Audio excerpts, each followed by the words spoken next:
Hello, my name is Mark Familio. I'm the president of the Sarasota Film Festival.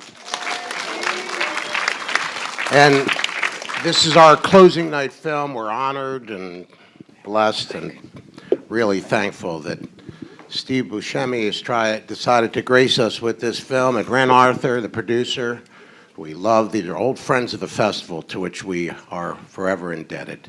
And Stephen, Ren, thank you for coming. I want to thank all our sponsors, of course. I want to thank our volunteers, many of which you may have seen, many of which you do not see that work behind the scenes to make this a success. We want to thank Frank PR, who has done an amazing job this year with their entire staff, including mine. Yes. We do have some special guests here this evening. I might as well mention them. Of course, Karen Ho, who I'm so glad she's here. Hi, Karen. We want to thank you for coming and dragging that guy with you, because I know you're the force behind the force. I think you are, anyway. I don't know. Is it okay if I mention Stanley's parents? I don't know. You already did. I did. Okay. Stanley Johns. You know Stanley Johns? He's a old friend of mine. Anyway, look, thank you for coming. We appreciate all our sponsors. The closing night party this evening is at Sage. Everyone, of course, is invited. We're going to be running between a couple of theaters here for brief introductions. We want to make this short and sweet, but Stanley, Ren, do you want to come up and say a few words? Or Stanley, who's coming up? Steve, but that's okay.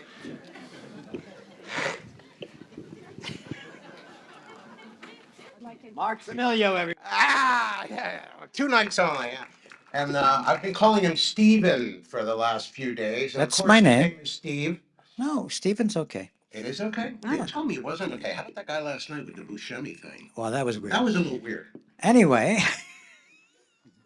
we are so happy to be here. Thrilled.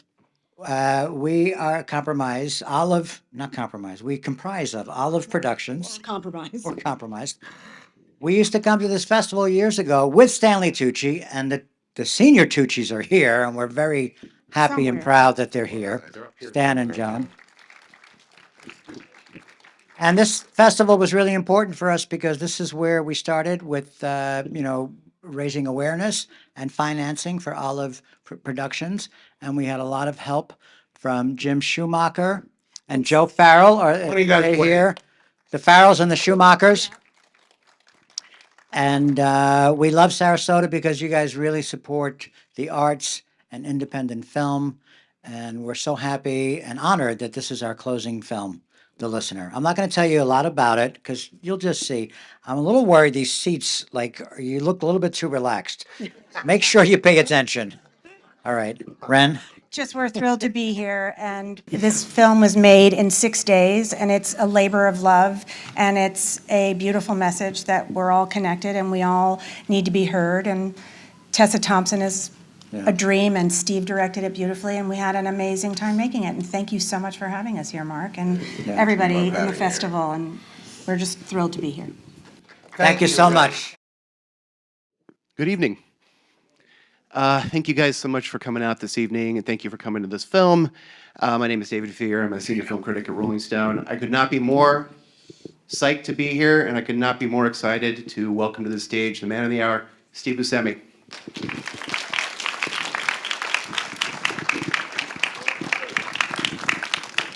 Hello, David. Hi. How are you? How are you? Good. First things first, congratulations on this. Thank you so much.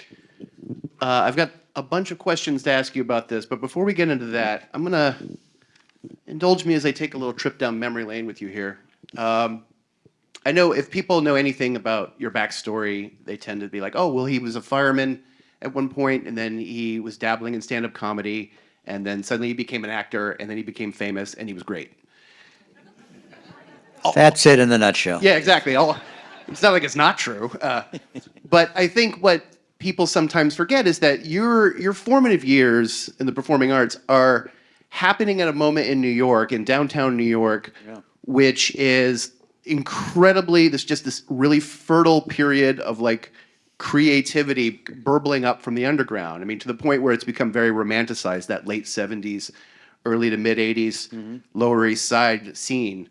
What was that like? Kind of, learning your craft as all this stuff's happening, being involved in this. How did that affect you, just looking at artistry and creativity and a career in the arts overall? It opened up a whole new world for me. I mean, I'm from New York. I was born in Brooklyn. Yeah, Queens. Okay, close enough. Um, and we moved to Valley Stream, Long Island, when I was about 8. So I, grew up in suburban town, and then I moved into Manhattan when I was like 19 after taking acting classes, and I was living on the Lower East Side just because it was a cheap place to live. And I had no idea about this scene that was happening around me. It took me a couple of years to even like realize, yeah, I am in like the heart of like this creativity that was just exploding. And after a while, I started to like know the people involved who were doing work, and it was like in theater, performance art, music, art, and I got lucky and met the right people, and then started. One of them was Mark Boone Jr., who is an actor and writer that we used to write and perform our own work, and met people like Jim Jarmusch and Sarah Driver and Betty Gordon and all these people, and John Laurie, all these people that were doing their own work outside of, filmmakers that were doing work outside of any system. And it was just fertile ground, and I ate it up. And that's how I really feel like I became an actor. Yeah. Yeah, it's funny. I was recently catching up with Sleepwalk, the Sarah Driver film, and then suddenly you show up in it, and I was just like, Yeah. oh my God, wow.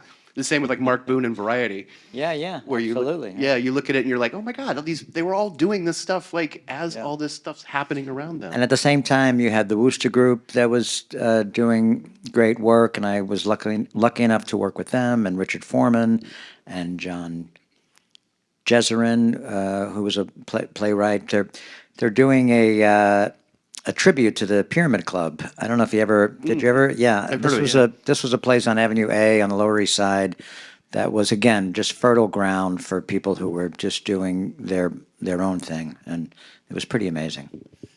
Now, Bill Sherwood saw you in a play at Westbeth, right? And that's how you got cast in Parting Glances? He saw me at a play he saw me in these sketches that I was doing with Boone, Mark Boone, at Folk City. Folk City was a music club, basically a music club, like where people like Bob Dylan came out of, and a host of other, like a lot of people. But on one night a week, they would do theater night, and Boone and I would do these sketches. And Kathy Kinney, who's in Parting Glances, she worked with Bill Sherwood. She brought him to see me, and then he saw me at another club, 8BC, which was on 8th Street between B and C, and Go figure. yeah, and I did audition for the film, and Bill said he would not have hired me on my audition. He said my audition was terrible, but he saw me perform, and he knew that I could do it just from seeing me in those clubs. How was your first experience acting for the camera? Because obviously very different than what you'd been doing, and especially in a movie that's like a very heavy movie. It's really the first film that talks about the AIDS crisis and how that was affecting, the creative community that you were in at the time. It was amazing. I mean, Bill was, just a wonderful writer and director.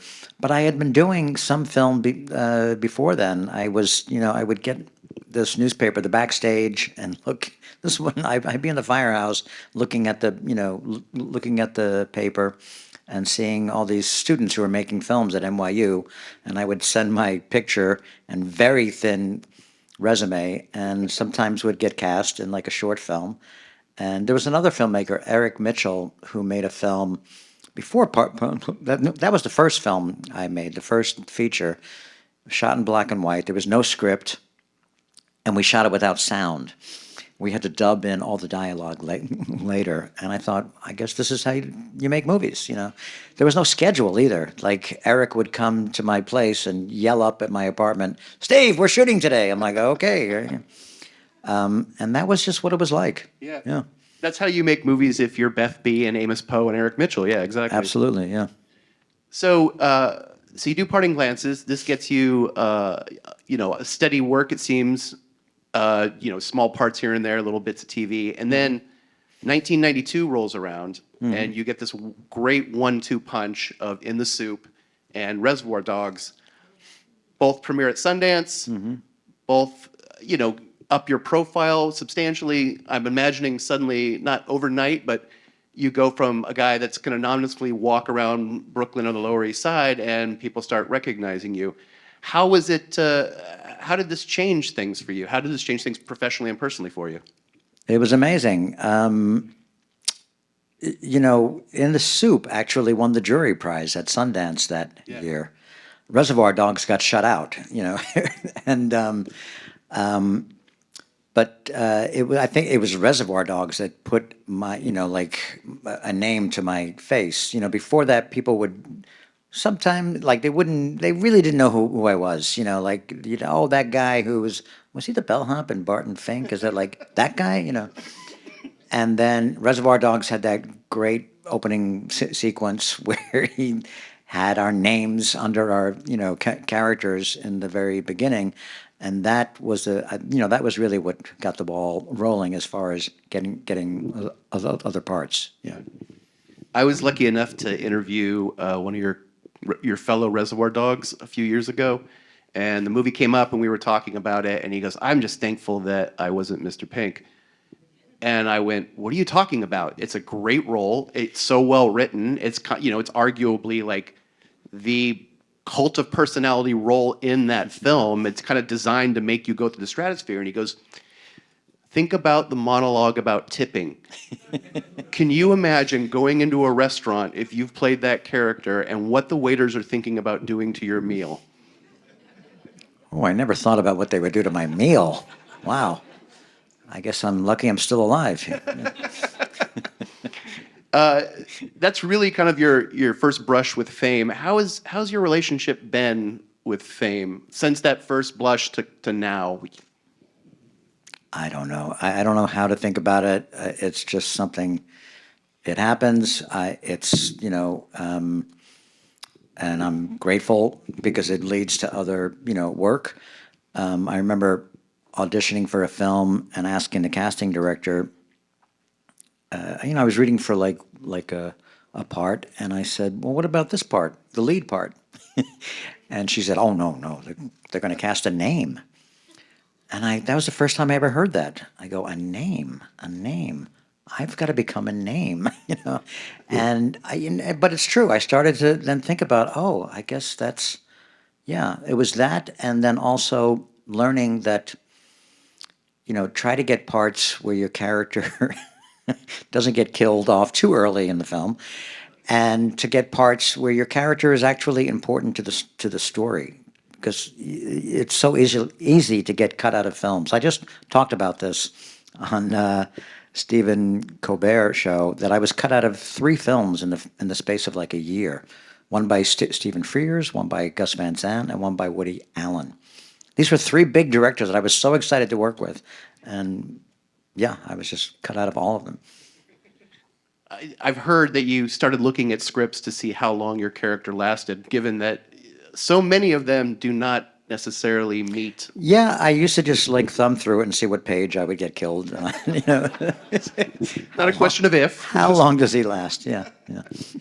I think it's pretty safe to say that most of us here will never have the opportunity to act in a movie directed by Joel and Ethan Coen.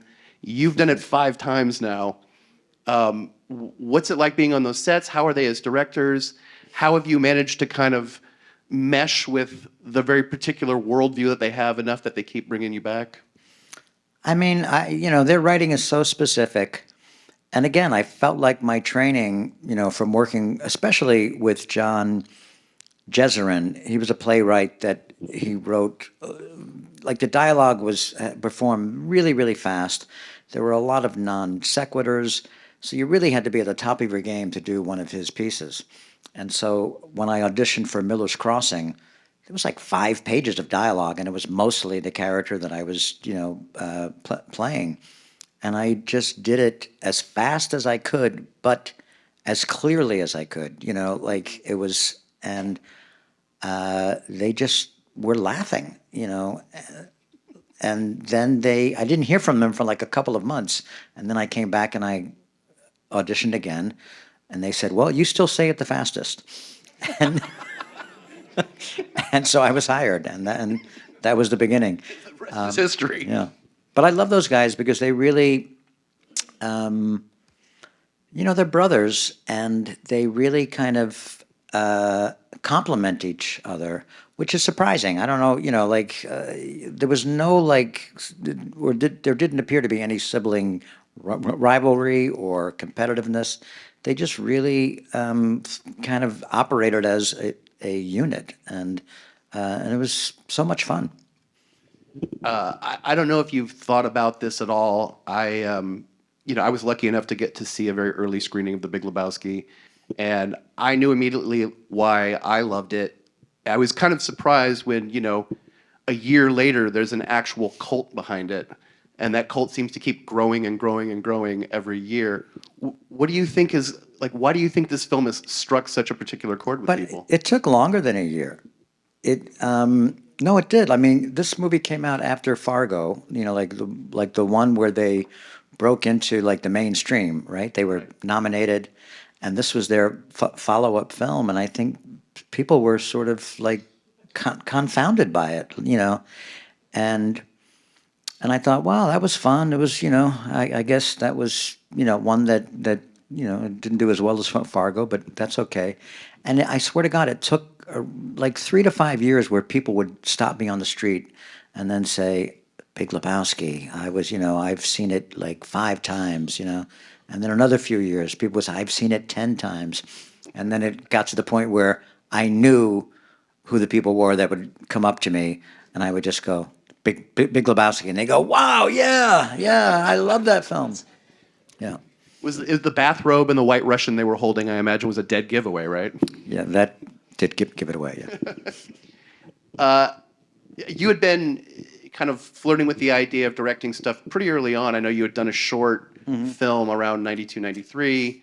And then, you do Trees Lounge, is a movie I absolutely love. But thank you. yes, please. But before we get into that, I'm just curious, like, as an actor, what are you kind of hoping for in a director when you're going into a project? And as a director, what are you kind of hoping an actor is going to bring? From all the the really wonderful directors that I've worked with, even though their style may be different, the best ones always, I think, create an atmosphere on set where people are allowed to do their best work. And by that I mean you feel like you're really part of the process. Your ideas are listened to, and it doesn't matter if it's like the Coen brothers or Robert Altman, who has a very different style. Some directors like you to, improvise. Other directors, like the Coen brothers, are very specific, and you don't deviate from the dialogue, but or what's written, but they do create an atmosphere where they value what the actor brings to it. And so that's something that I've tried to also bring when I'm a director, just to support the actors as much as I can. And the films that you've directed, whether you're talking about Trees Lounge or Animal Factory or Lonesome Jim, like they're very performance based. It's not like you're moving the camera around going like, look, Right. wow, check out this tracking shot. It really feels like you're kind of zeroing in and letting them sort of guide the story in a lot of ways. Yeah, I mean, I love it when we have a rehearsal time, or and if you don't get it before you're on set, to take the time to do it on set and to see what the actors bring to it. I think a director always needs to be prepared, because it's so there's so much pressure to make the day, and to you have scene after scene, and so it's good to have a plan of what you want to do.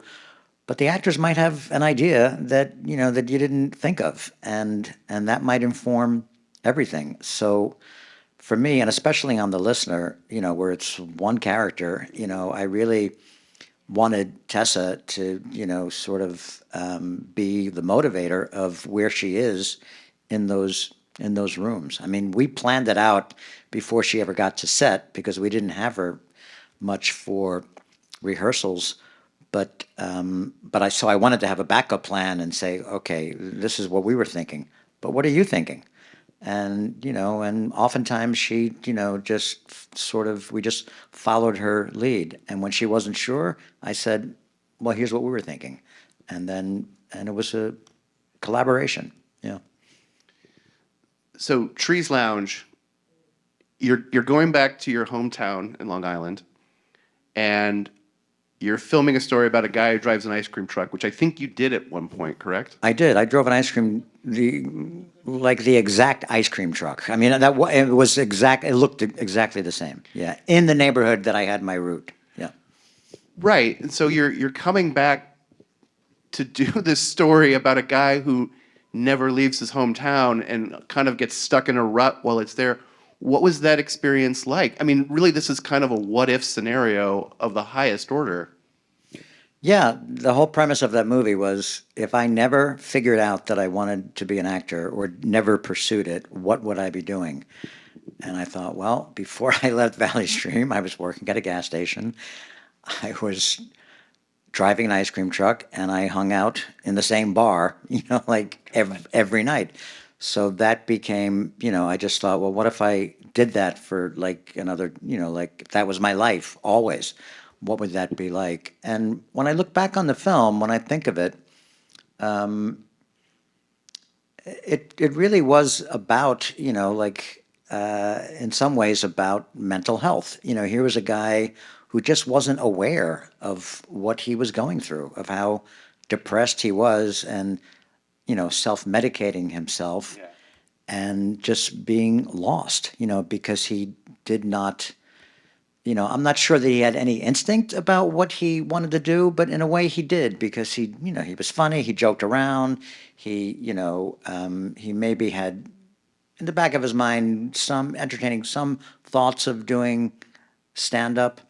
And those are the things that I did pursue. But if I didn't, yeah, I could see myself just ending up on that bar stool.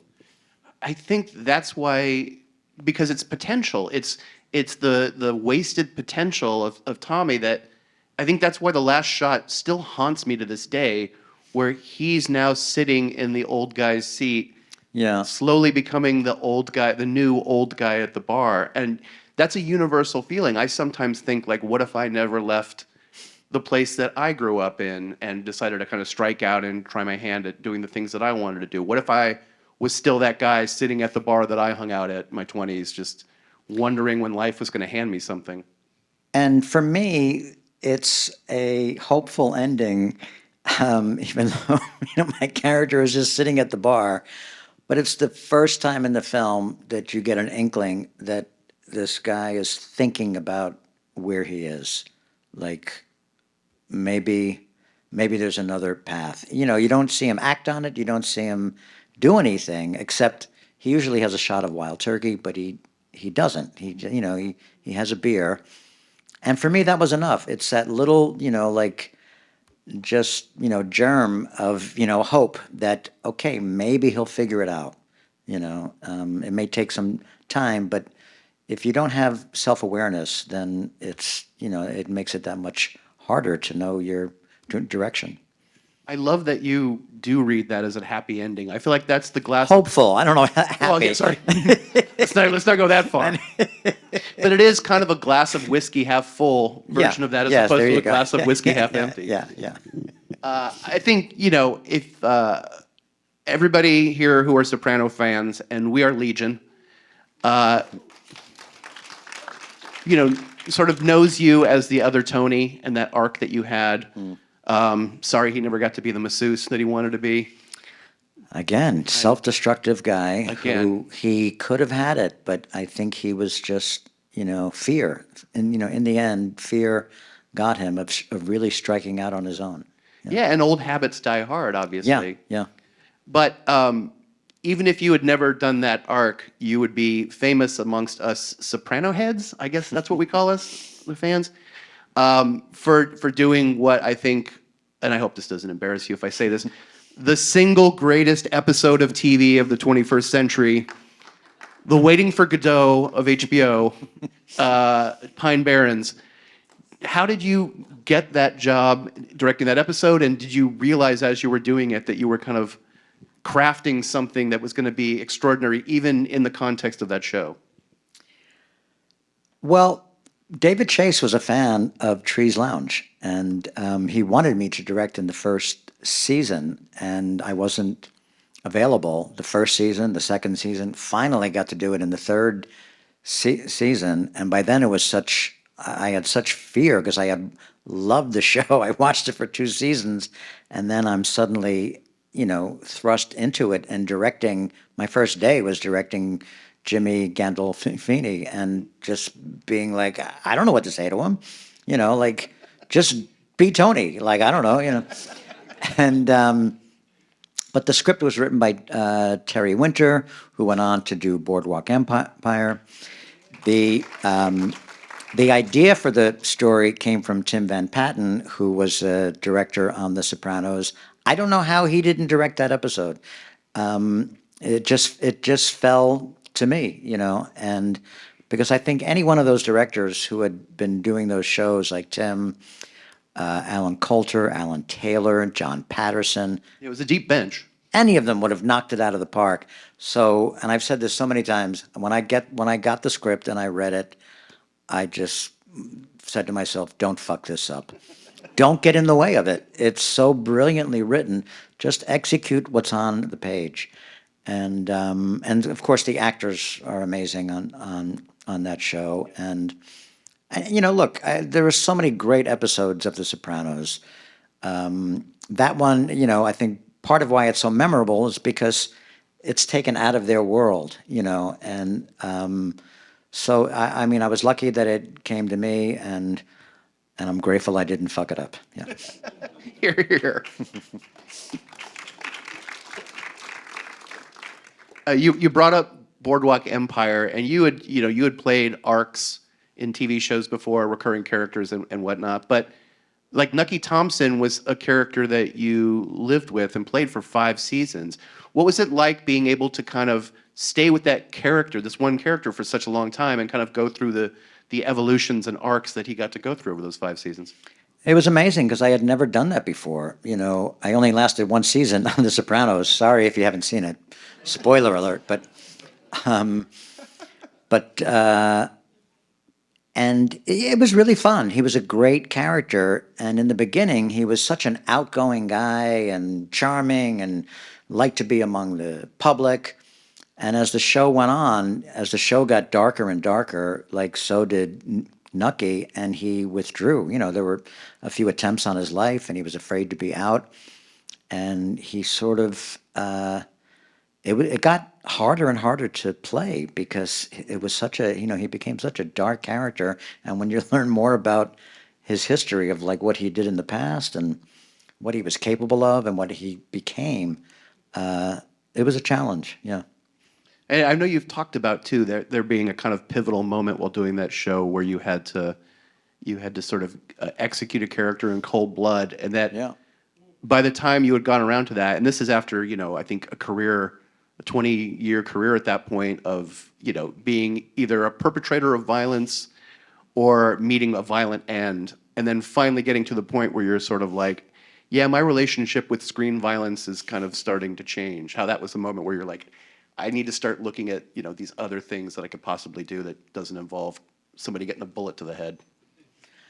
It's funny, as a young actor, yeah, I mean, I loved doing the action stuff, and I loved, it was just fun. It's fun, and then the older I got, and playing a character, who, that I really got to know, and have, affection for, to see him, take this really dark path, was really, it does affect you. And after that, I sort of tried to look for a different, a a different way to go. I mean, I get offered a lot of criminal parts, and but I'm really selective of doing, of like playing of going that dark again. Yeah. It's funny. Martin Scorsese said the same thing about Casino when he remembers being in the desert and shooting the sequence where, and again, apologies if you have not seen this movie, but let's just say a certain character played by a very well-known actor gets killed, and how he was doing this and thinking like, what am I doing? Like at a certain point, he was sort of like, I don't have the stomach for this anymore. It's stopped being kind of like thrilling and exciting to do this. No, it's true. Who's laughing like That that? was definitely a giggle-worthy statement. No, in the beginning, it just feels like play acting, and you're shooting guns and you're getting killed, and you're doing this stuff, but then the more you do it, the more it starts to feel real, in a way. Yeah. And it feels like, do I want to keep doing this? And it's fine. And look, if a part was offered to me where I felt like it was, it has to be a great character, it has to be great writing, a great cast, everything for me to want to go down that road again. And I probably will. But in the beginning, it was just like, yeah, that sounds like fun. I'll do that. Yeah. Speaking of great writing, how did Alessandro Camone's script for The Listener come across your radar? So, my good friend Oren Moverman, who collaborated with Alessandro on The Messenger, which was a brilliant film that Oren directed, and he co-wrote it with Alessandro. The script came to Oren, and he went, and we're all good friends. Ren Arthur, who's my producing partner at Olive, they both read it, and I hadn't directed a film in a long time, and they both presented it to me as something that they thought that I would really take to. And they were right. I read it in one sitting and was just sort of blown away by the writing and what it was about. And I felt like, yeah, this is the one. There had been films before that. We were trying to get off the ground and we had a reading years ago here of this William Burroughs book that Oren adapted, Queer. But for one reason or another, it's hard to get films off the ground. This one seemed doable, and even though it took a while to get that one off the ground as well, it just seemed like, yeah, this is the one that I really, really want to do. You've talked before about how collaborative this was between you and Tessa Thompson, who really is like extraordinary in this role, and how she's kind of got to guide you, the viewer, through all these different calls. So I'm curious, just any conversations that you had with her about who this woman was, how much you were going to reveal at any given moment, how much she was going to withhold, and if you could just talk a little bit about the art of directing a movie that essentially takes place in one room without turning it into, a stage play on camera.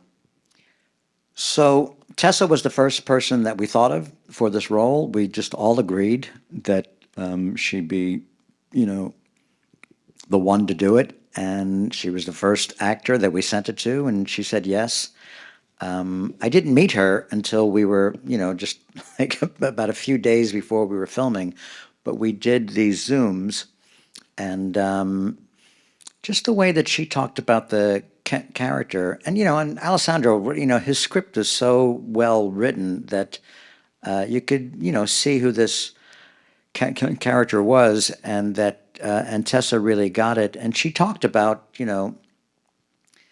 having these like micro expressions where she's reacting to something that's that she's listening to, but her voice doesn't betray it. She's then trying to become be neutral or even or helpful, and I thought that was that was really interesting, because that's what I was thinking. I don't know that I could have articulated it that way, but she did.